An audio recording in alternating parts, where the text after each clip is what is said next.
Hello everyone, my name is Ain. I'm the head of Department for Science at Marsiling Secondary School. I'll be sharing with you more about what are the science combinations offered in our school next year and the relevant requirement. Here is the flow of my presentation outline, so feel free to forward the video to see the content which is relevant to you and your child. I will start with G3 Science. For next year, school is offering three options. One is pure science. The remaining two options would be the combined science. So as you can see, chemistry will be a compulsory science subject for all students. Here's the difference between pure and combined science. The first difference is that for pure science, physics and chemistry are assessed as two separate subjects.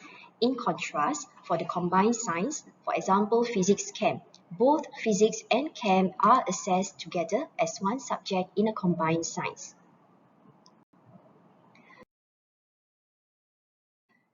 Now, the second difference is that although pure science and combined science have theory and practical assessments, their weightings are different. Pure sciences will have a 5% more weighting in their practical papers. Now, the last difference is that for pure sciences, there are a lot more data handling and application type of question compared to a combined science.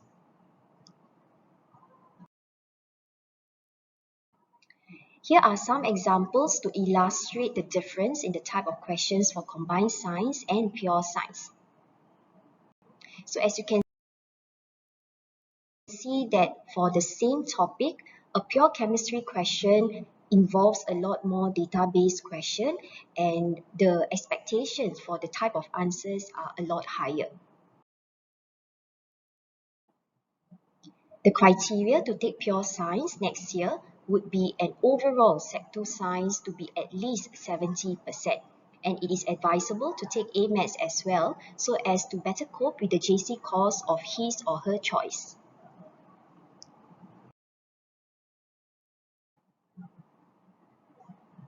For G3 Combined Science, we offer two science combinations next year. Chemistry is a compulsory science for all students. So for the next few slides, I will be sharing with you sample O-level topics and questions for physics and biology. Through these examples, we hope that your child would be able to make an informed decision.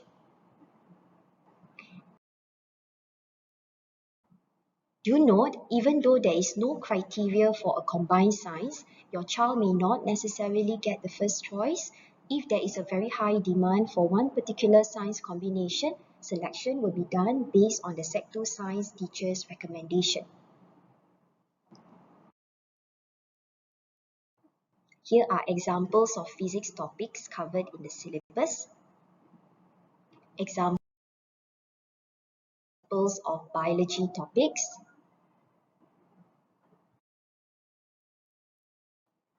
These are examples of science physics question.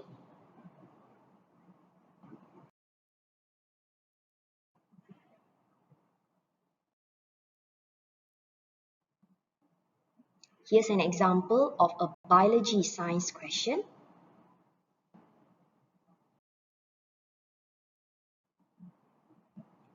So as you can see, biology generally has more descriptive type of questions which require students to express and organize their answers.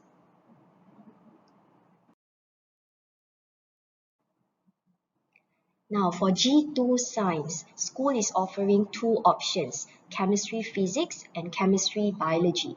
Both are combined sciences and chemistry will be a compulsory science for all students. Students will take paper 1 and paper 2 for each branch of science. So students will sit for two sets of paper 1 and paper 2. So do note that there is no practical assessment for G2 science, but the experimental skills and investigations will be embedded in the written papers for the new syllabus.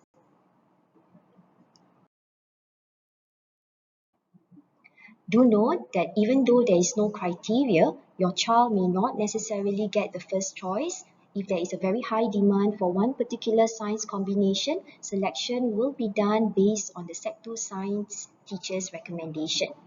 So for the next few slides, I will show you examples of the physics and biology topics and samples questions as well. So these are examples of physics topics covered. Examples of biology topics. Sample questions for physics.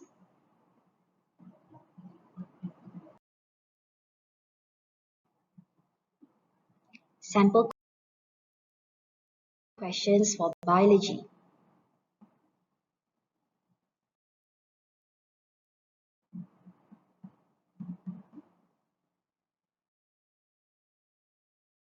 So which science combination to choose? Generally, for students who are weaker in language, we would strongly advise the students to choose chemistry-physics combination, as the students would be able to cope better with the demand of the subject.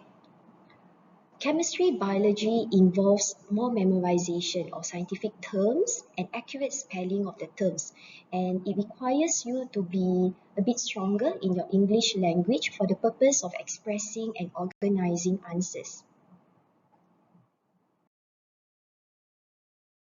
So which science combinations to choose? It is important to consider both attitude and aptitude when deciding on which science combination.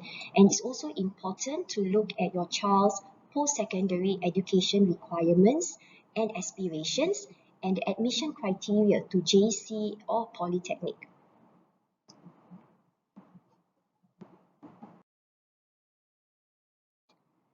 Now, for admission criteria to polytechnics, any science combination will enable your child to qualify for any courses, including science-related ones.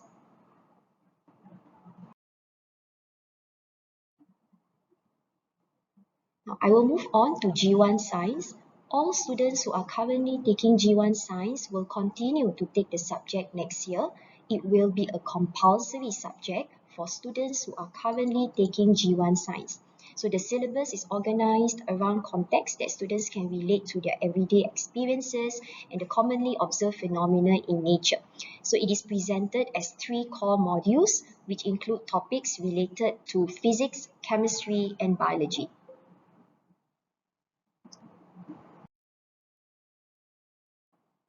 Based on the new syllabus, there will be an e-exam for paper 1 for G1 Science next year.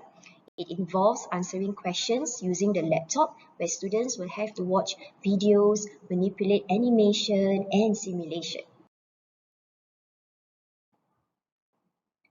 So G1 Science covers quite a range of key inquiry activities, and it really gives students the opportunity to carry out a lot of hands-on practical sessions in the science lab, and also involves the heavy use of their iPad to access the digital learning materials.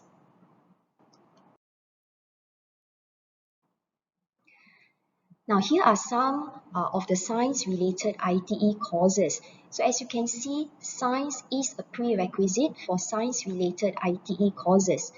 Thus, by taking science at upper sec, your child will have more options of courses to choose from at ITE. Thank you for listening, and feel free to contact us if you have any questions. Have a good day.